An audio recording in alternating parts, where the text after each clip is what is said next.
Hi friends, ನಾನಿವತ್ತು ಕಾಬೂಲ್ ಪಲಾವ್ ಮಾಡ್ತಾಯಿದ್ದೀನಿ. ಅಂದರೆ ಕಾಬೂಲ್ ಕಡಲೆಲಿ ಯಾವ ಥರ ಪಲಾವ್ ಮಾಡ್ಬೋದು ಅನ್ನೋದನ್ನು ತೋರಿಸ್ತಾ ಇದ್ದೀನಿ. ತುಂಬ ಚೆನ್ನಾಗಿರುತ್ತೆ ಇದು. ತುಂಬ ಅಂದರೆ ತುಂಬ ಟೇಸ್ಟಿಯಾಗಿರುತ್ತೆ. ನೀವು ಈ ಥರ ಮಾಡ್ಕೊಂಡು ನೋಡಿ, ನಿಮ್ಗೆ ತುಂಬ ಇಷ್ಟ ಆಗುತ್ತೆ.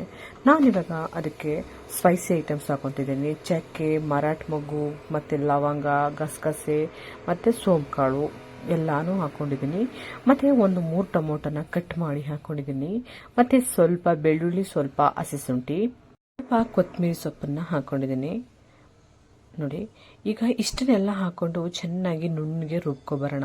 ನೀವು ಮರಾಠ ಮೊಗ್ಗು ಮತ್ತು ಸೋಂಪುಕಾಳು ಮತ್ತು ಇವೆಲ್ಲನೂ ಡ್ರೈ ಐಟಮ್ಸ್ ಎಲ್ಲನೂ ರುಬ್ಕೊಳ್ಳಿ. ತುಂಬ ಅಂದರೆ ತುಂಬ ಟೇಸ್ಟಿಯಾಗಿರುತ್ತೆ, ಚೆನ್ನಾಗೂ ಇರುತ್ತೆ. ನೀವು ರುಬ್ಕೊಂಡು ಮಾಡಿದ್ರೆ ತುಂಬ ಅಂದರೆ ತುಂಬ ಚೆನ್ನಾಗಿರುತ್ತೆ. ನಾನು ಕಾಬೂಲ್ ಕಡಲೆನ ಬೇಯಿಸ್ಕೊಂಡಿಲ್ಲ, ನಾನು ಡೈರೆಕ್ಟಾಗೇ ಅದನ್ನು ಎಣ್ಣೆಲಿ ಫ್ರೈ ಮಾಡ್ಕೊತಾ ಇದ್ದೀನಿ. ನೀವು ಈ ಥರ ಎಣ್ಣೆಲಿ ಒಂದಷ್ಟೊತ್ತು ಗ್ಯಾಸನ್ನು ಸ್ಲೋವಲ್ಲಿ ಇಟ್ಕೊಂಡು ಎಣ್ಣೆಲಿ ಚೆನ್ನಾಗಿ ಫ್ರೈ ಮಾಡ್ಕೊಳ್ಳಿ. ಆಗ ಕಾಬೂಲ್ ಚೆನ್ನಾಗಿ ಬೇಯ್ಕೊಳ್ಳುತ್ತೆ. ಬೆಲ್ಲ ನಾವು ಒಂದೆರಡು ವಿಷಲ್ ಹೊಡೆಸ್ಕೊಂಡು ಬೇಯಿಸ್ಕೊಂಡೆ ನಾನು ಮಾಡ್ಕೋತೀನಿ ಅನ್ನೋರು ವಿಷಲ್ ಹೊಡೆದು ಬೇಯಿಸ್ಕೊಂಡು ಕಾಬೂಲ್ನ ಹಾಕೊಳ್ಳಿ. ನಾನು ಡೈರೆಕ್ಟಾಗೇ ಎಣ್ಣೆಯಲ್ಲಿ ಫ್ರೈ ಮಾಡ್ಕೋತಾ ಇದ್ದೀನಿ. ಆ ಕಾಬೂಲ್ಗೊಂದು ಸ್ವಲ್ಪ ಉಪ್ಪು ಹಿಡಿಬೇಕಲ್ಲ, ಅದಕ್ಕೂ ಸ್ವಲ್ಪ ನಾನು ಉಪ್ಪನ್ನ ಹಾಕೊಂಡು ಫ್ರೈ ಮಾಡ್ಕೊತಾ ಇದ್ದೀನಿ. ಈ ಥರ ಮಾಡ್ಕೊಂಡು ನೋಡಿ, ನಿಜವಾಗ್ಲೂ ಕಾಳು ಚೆನ್ನಾಗೇ ಬೆಂದಿರುತ್ತೆ. ಆದರೆ ಯಾವುದೇ ಕಾರಣಕ್ಕೂ ನೀವು ನೋಡಿ, ನಾನಿವಾಗ ಆ ಫ್ರೈ ಮಾಡಿದ್ದೀನಲ್ಲ, ಈಗ ಕಾಬೂಲ್ ನೋಡಿ ಬೆಂದಿದೆ. ನೋಡಿ ಎಷ್ಟು ಚೆನ್ನಾಗಿ ಬೆಂದಿದೆ ಅಂತ. ಇಷ್ಟು ಬೆಂದ್ರೆ ಸಾಕು ನಮಗೆ. ಆವಾಗ ನಾವು ರೈಸ್ ಹಾಕಿದಾಗ ರೈಸಲ್ಲಿ ಒಂದಷ್ಟು ಬೇಯ್ಕೊಂಡ್ರೆ ಅದು ನೀಟಾಗಿ ಬೇಯ್ಕೊಂಡ್ಬಿಡುತ್ತೆ. ಅವಾಗ ಇಲ್ಲ ಬೇಯಿಸ್ಬೇಕು, ನಾನು ಬೇಯಿಸ್ಬಿಟ್ಟೆ ಮಾಡ್ಕೋತೀನಿ ಅನ್ನೋರು ಬೇಯಿಸ್ಬಿಟ್ಟೆ ಮಾಡ್ಕೊಳ್ಳಿ. ಅರ್ಜೆಂಟಾಗಿ ನಾವು ಮಾಡಲೇಬೇಕೀಗ ಪಟಾಪಟ್ನೆ ಅನ್ನೋರು ಈ ಥರ ಎಣ್ಣೆಲಿ ಒಂದಷ್ಟೊತ್ತು ಫ್ರೈ ಮಾಡ್ಕೊಂಡು ಮಾಡ್ಕೋಬೋದು. ಅದಾದಮೇಲೆ ನಾನು ಒಂದು 3 ಈರುಳ್ಳಿನ ಕಟ್ ಮಾಡಿ ಹಾಕೊಂಡಿದ್ದೀನಿ, ಚಿಕ್ಕ ಚಿಕ್ಕ ಈರುಳ್ಳಿ. ಮತ್ತು ಅದಕ್ಕೆ ಒಂದು ಸ್ವಲ್ಪ ಕಸೂರಿ ಮೇಥಿನ ಹಾಕೊಂಡಿದ್ದೀನಿ. ನೋಡಿ, ಈ ಥರ ಮಾಡ್ಕೊಳ್ಳಿ, ತುಂಬ ಚೆನ್ನಾಗಿರುತ್ತೆ. ನೀವೊಂದ್ಸಲ ಮಾಡಿ. ಕಾಬೂಲ್ನ ನೀವು ಅರ್ಧ kg ಹಾಕಿದರೆ ಸ್ವಲ್ಪ ನೀವು ಜಾಸ್ತಿನೇ ಹಾಕಿ, ಚೆನ್ನಾಗಿ ಟೇಸ್ಟ್ ಕೊಡುತ್ತೆ.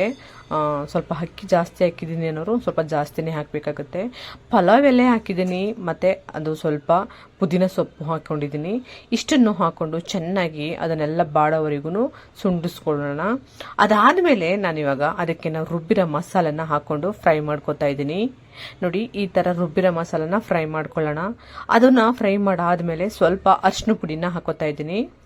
ನೋಡಿ, ಅರಿಶಿನ ಪುಡಿ, ಸ್ವಲ್ಪವೇ ಸ್ವಲ್ಪ ಖಾರದ ಪುಡಿನ ಹಾಕೊಂಡಿದ್ದೀನಿ. ಅಂದರೆ 1.5 ಸ್ಪೂನಷ್ಟು ಖಾರದ ಪುಡಿನ ಹಾಕೊಂಡಿದ್ದೀನಿ. ಮತ್ತು ಈಗ ನಾನು ಅದಕ್ಕೆ ಒಂದು ಸ್ವಲ್ಪ ಗರಂ ಮಸಾಲನ ಹಾಕೋತಾ ಇದ್ದೀನಿ, 1 ಸ್ಪೂನಷ್ಟು ಗರಂ ಮಸಾಲ.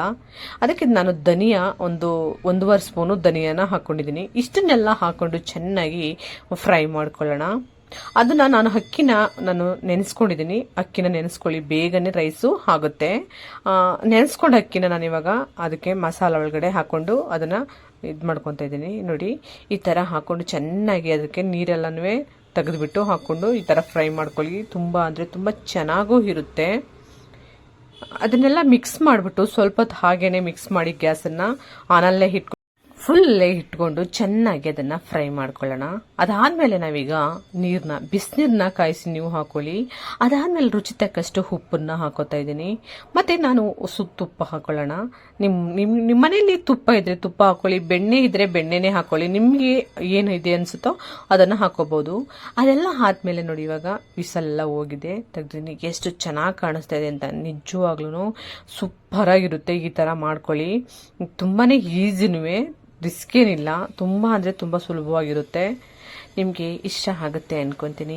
ಇಷ್ಟ ಆದರೆ ಲೈಕ್ ಮಾಡಿ, ಕಮೆಂಟ್ ಮಾಡಿ, ಸಬ್ಸ್ಕ್ರೈಬ್ ಮಾಡ್ಕೊಳ್ಳಿ, ಬೆಲ್ ಬಟನ್ನ ಪ್ರೆಸ್ ಮಾಡಿ, ನಿಮ್ಮ ಫ್ರೆಂಡ್ಸ್ಗಳಿಗೆಲ್ಲ ಶೇರ್ ಮಾಡಿ. ಇದ್ರ ಜೊತೆಗೆ ಮೊಸರು ಬಜ್ಜಿ, ಇಲ್ಲ ಅಂದರೆ ನಿಮ್ಮ ಮನೇಲಿ ಏನಾದರೂ ಗ್ರೇವಿನ ಇಲ್ಲ ಸಾಂಬಾರು. ನಾನಿವತ್ತು ಚಿಕನ್ ಸಾಂಬಾರನ್ನ ಹಾಕೊತಾ ಇದ್ದೀನಿ. ಅಂದರೆ ತುಂಬ ಚೆನ್ನಾಗಿರುತ್ತೆ ಚಿಕನ್ ಸಾಂಬಾರಿಗೆ, ಅದಕ್ಕೆ ಸೆಟ್ ಆಗುತ್ತೆ. ಅದನ್ನು ಹಾಕೊಂಡು ತಿಂತಾ ಇದ್ರೆ ತುಂಬ ಅಂದರೆ ತುಂಬ ಚೆನ್ನಾಗಿರುತ್ತೆ ಫ್ರೆಂಡ್ಸ್. ನೋಡಿ ಎಷ್ಟು ಚೆನ್ನಾಗಿ ಕಾಣಿಸ್ತಾ ಇದೆ ಅಂತ. ತುಂಬಾ ಟೇಸ್ಟಿ ಇರುತ್ತೆ, ತುಂಬ ಅಂದರೆ ತುಂಬ ಚೆನ್ನಾಗಿರುತ್ತೆ. ಈ ಥರ ಮಾಡಿ ನೋಡಿ ನೀವು ಒಂದ್ಸಲ, ತುಂಬ ಇಷ್ಟ ಆಗುತ್ತೆ.